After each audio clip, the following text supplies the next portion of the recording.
సిద్దిపేటకు రైలు ఎవరిచ్చిర్రు? సిద్దిపేటకు రైలు ఇచ్చిన మోడీ బొమ్మను తన్నిన మూర్ఖుడెవడు?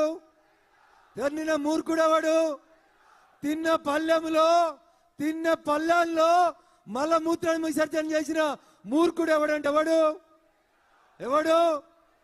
Siddipet MLA BJP అయినా కాదు, గజ్వేల్ ఎమ్మెల్యే బీజేపీ అయినా కాదు. ఎవరిచ్చిరు గజ్వేల్కి రైలు? ఎవరిచ్చిరు? సిద్దిపేటకు రైలు ఎవరిచ్చిరు? మరి ఇవన్నీ మర్చిపోయి టీవీ స్క్రీన్ మీద మోడీ గారి బొమ్మ కనబడితే తన్నిన మూర్ఖుడు ఎవరు? ఒకవేళ మీలాగా అధికారం ఉందని మేము తప్పు పని చేయాలనుకుంటే హరీష్ రావు ఒక్కరోజు కూడా నువ్వు ఈ ఊర్లో తిరగకపోతుంటివి. అయినా మేము ఏ రోజు కూడా ప్రజాస్వామ్య స్ఫూర్తికి భిన్నంగా పనిచేయలేదు.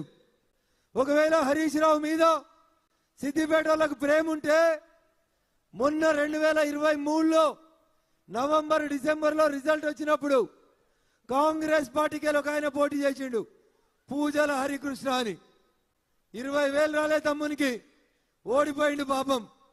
కానీ ఇలా రోజు సిద్దిపేటలో రోడ్లకి మోరీలకి ఎవరు కొబ్బరికాయలు కొడుతురు? పూజల హరికృష్ణ కొబ్బరికాయ కొడుతుండు. 30 మంది కౌన్సిలర్లు ఉన్నారు. ఒక్కడన్న పోయి మా ఎమ్మెల్యే రాకుండా ఎట్లా కొబ్బరికాయ కొడతామని ఒక్కడన్న అడ్డం పోయిందా? పోలేదంటే హరీష్ రావు మీద సిద్దిపేట వాళ్ళకి ప్రేమ ఉన్నదా, కోపం ఉన్నదా, భయం ఉన్నదా అనేది ఒకసారి అర్థం చేసుకోవాలి. ఇలా అధికారం పోయింది, హరీష్ రావు సిద్దిపేటకు వస్తలేడు. ఎందుకంటే పోలీసు వాళ్ళు గౌరవిస్తలేరు. ఆయనకు వంతపాడే సురేందర్ రెడ్డి లేడు. ఉన్నాడా సురేందర్ రెడ్డి? ఉన్నాడా సురేందర్ రెడ్డి? హరీష్ రావు అడుగులకి మడుగులెత్తే పోలీసు వాళ్ళు ఉన్నారా? ఇప్పుడు ఉన్నారా? అందుకని హరీష్ రావు కూడా వస్తలేడు. వస్తే కూడా అప్పుడప్పుడు మెల్లగా ఇట్లా వచ్చి సాటికెళ్ళి వచ్చి సాటికి పోతా ఉన్నాడు. అంతేనా? అందుకని భారతీయ జనతా పార్టీ నాయకులకి, కార్యకర్తలకు నేను సవినయంగా ఒకటే విజ్ఞప్తి చేస్తా ఉన్నా. సిద్దిపేట భయంలోంచి బయటికి వచ్చింది.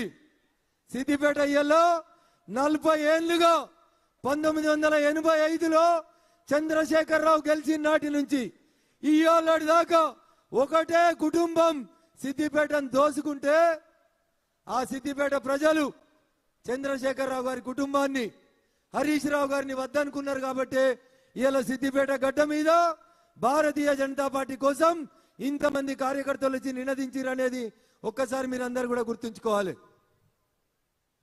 చాలా మాట్లాడుతూ ఉన్నాడు హరీష్ రావు. నేను ఇవాళ రేవంత్ రెడ్డి కూడా బాగా మాట్లాడుతూ ఉన్నాడు.